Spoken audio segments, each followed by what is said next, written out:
I am Rohan Sharma, your mentor in this program. Today we discuss lecture number 4, concepts of risk and returns. This lecture is very important while you select any investment alternatives. So before accepting any investment product, you have to better understand the concept of risk and return.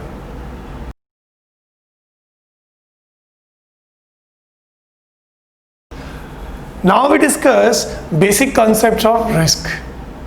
Risk is the chance that an investment's actual return will be different from what you are expecting.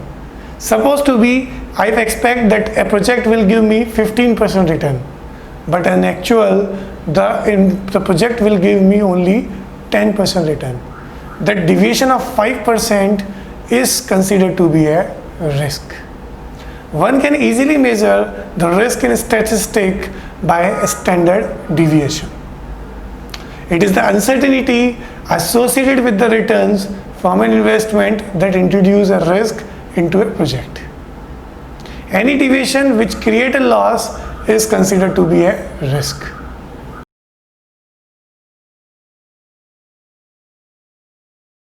Now we discuss the basic type of risk. There are two major type of risk. The first is systematic risk and the another one is unsystematic risk. So we discuss both the type of risk in detail.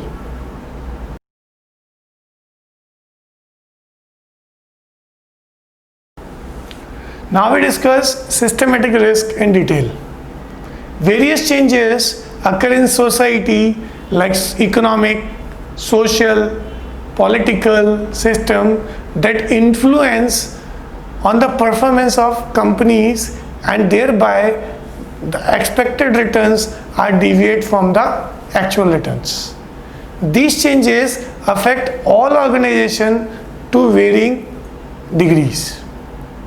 Total variability in return caused by such across the broad factors is referred as systematic risk.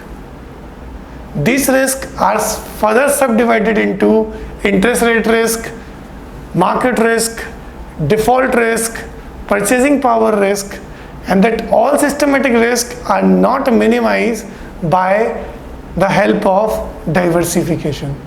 Diversification never control the risk of systematic risks.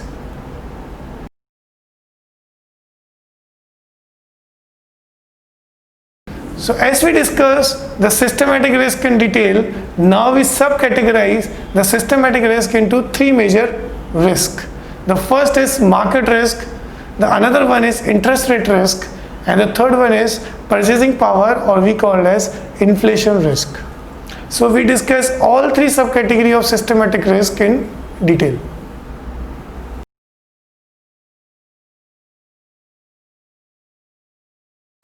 So now we discuss market risk in detail.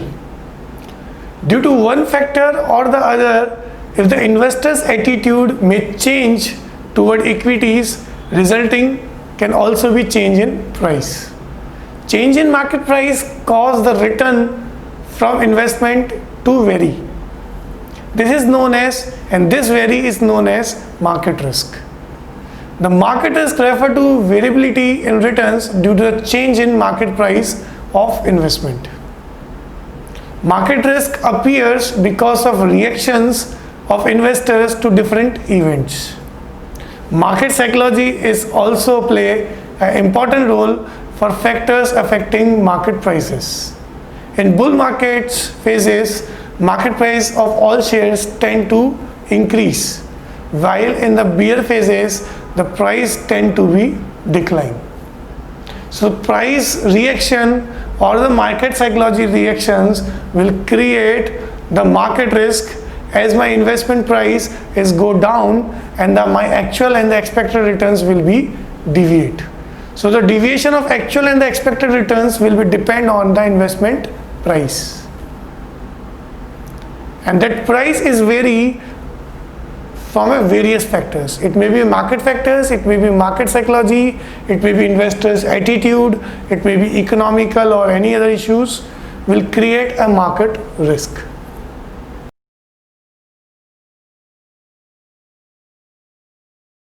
Now we discuss the another risk that is considered to be interest rate risk. Interest rate risk on risk-free securities and general interest rate levels are related to each other. If the risk-free rate of interest rise or fall, the rate of interest on the other hand of bond securities is also rise or fall.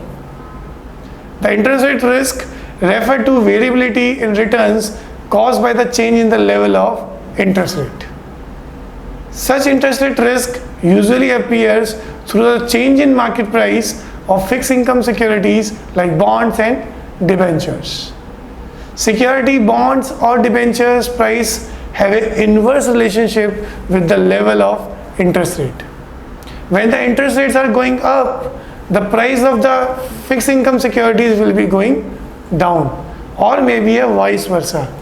It clearly signifies that if the interest rates are changed, then the price of fixed income instruments are also changed, which create or deviate the actual return versus expected return, and that is considered to be a interest rate risk.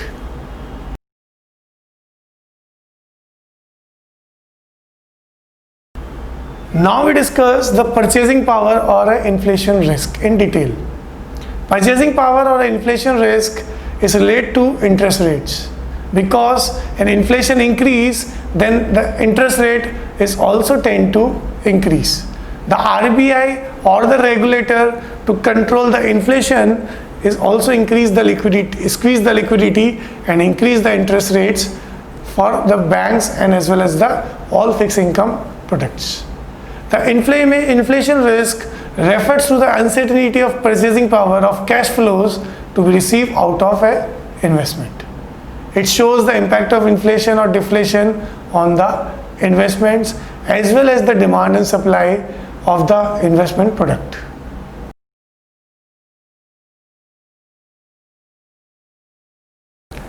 Now we discuss the unsystematic risk in detail.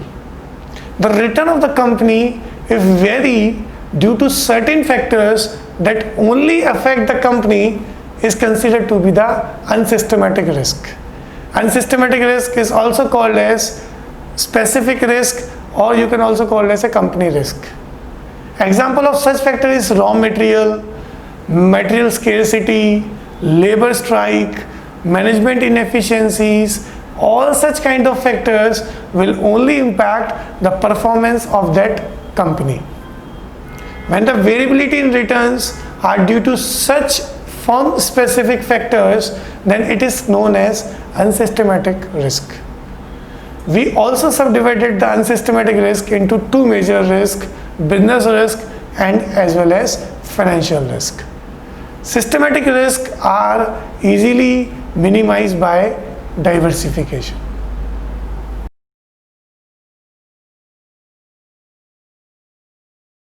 So now we discuss or subcategorized unsystematic risk into two parts, either the business risk or maybe a financial risk.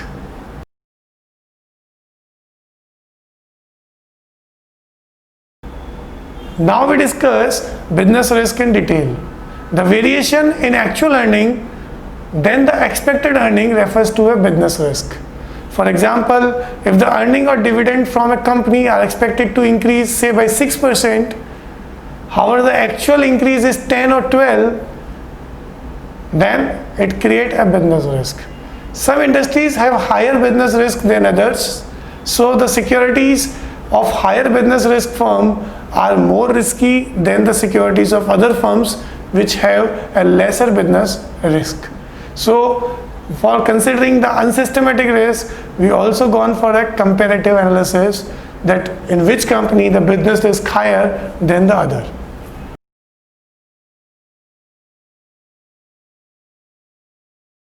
Now we discuss the financial risk in detail.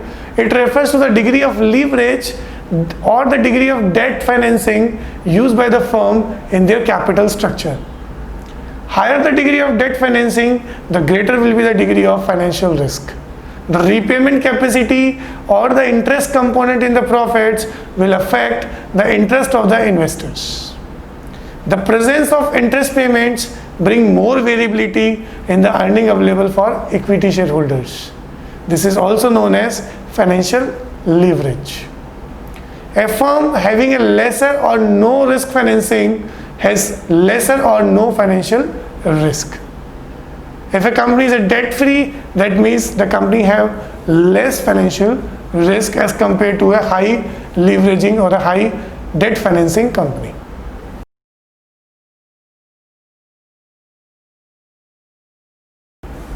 Now we take a major difference between investment risk and investment returns. Investment risk, the possibility of losing a portion of a potential investment is considered to be the investment risk. If I putting 1 lakh rupees in an asset and the asset will give me a loss of 20,000, that means that is an investment risk. And the investment returns on the other hand is the gain or loss one brings as a result of investment. If I get positive returns, that returns will be positive investment returns.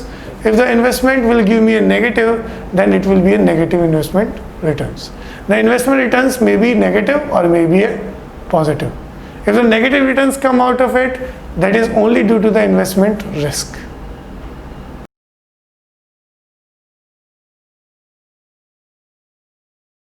Now we discuss the risk versus return trade-off.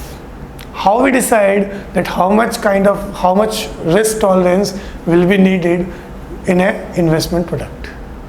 So risk and returns are basically an opposite concepts.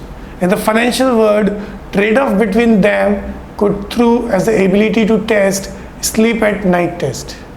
Depending upon the factors like your age, your income, your investment goals, you may be willing to take significant risk in your investments, or you may prefer to keep things much more safer. Suppose if the investments have a long-term origin and required in a long-term span of time, my risk tolerance level is much more higher than the amount of investment that is needed for a shorter span of time. Let's understand by a sample chart show on your screen the basic relationship between risk and the return trade-off. In the one part we have a return and the another part we have a standard deviation, or we call as risk. The low risk will always create a low returns and the higher risk will always create a high potential of returns.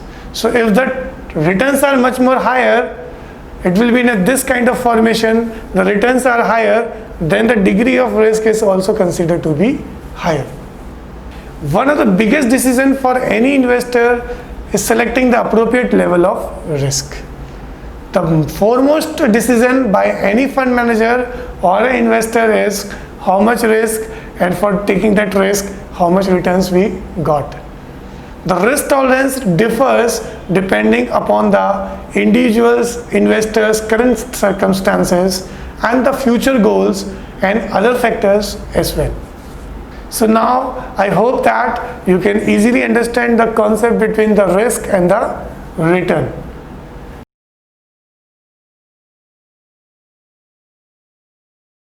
For conclusion of that lecture, we have to consider 3 parts.